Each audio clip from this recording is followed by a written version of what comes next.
Hi everyone, this is Lara Hammock from the Marble Jar channel, and today I'm going to talk about the controls that Verizon Wireless offers under its Familybase product and how I use it to restrict access for my kids.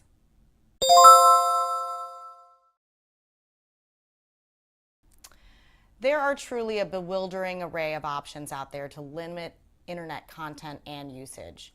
I use a combination of things, but one of the best investments I make is spending $5 a month for Verizon's Familybase product. Almost every large cellular provider has a service like this, and almost everyone has kind of a similar cost. I use it for one very simple purpose: to limit the amount of cellular data my kids can use on a monthly basis. And of course, I didn't figure this out until after I had a shocking cell phone bill or two. My kids use data-hungry apps like Netflix or YouTube. They didn't have a sense of how much data that would use initially, and frankly, they didn't really care since they weren't the ones paying the bill. I couldn't really afford to handle this with just like a stern talking to and strict usage rules, so I immediately looked for tech help in limiting their data. I ended up signing up for Verizon's Familybase product, which I could access and manage from my regular cell phone account online. I'm going to quickly review the features that they provide. They provide activity reporting, so Verizon keeps track of and can report on activity from each phone. Activity means texts or calls, but remember, these have to be on the cell phone network, so not iMessages or FaceTime over Wi-Fi. If you choose, they will send you an email when certain triggers happen, like there's activity at night or during school hours, or if your kid is texting or calling a new contact or one on a specified watch list.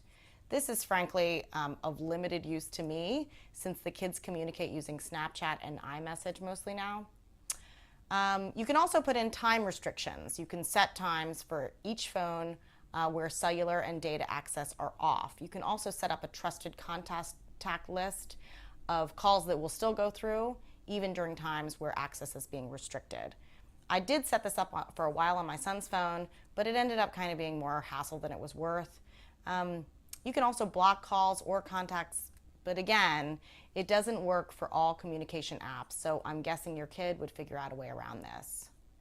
Usage limits. Okay, this is the only thing I really use, and again, it is, in my mind, totally worth the monthly fee.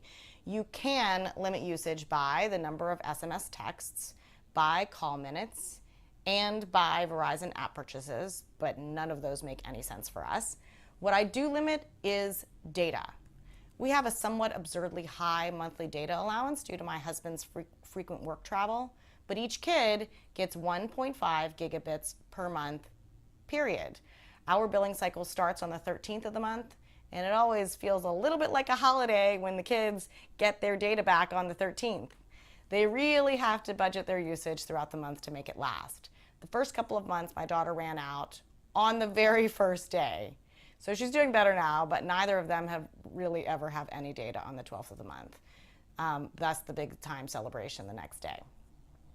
So this is one of the tools that I use to keep screen time sane and affordable in my house. There are no arguments about the data limits. It's just accepted. When the data goes off, the data goes off.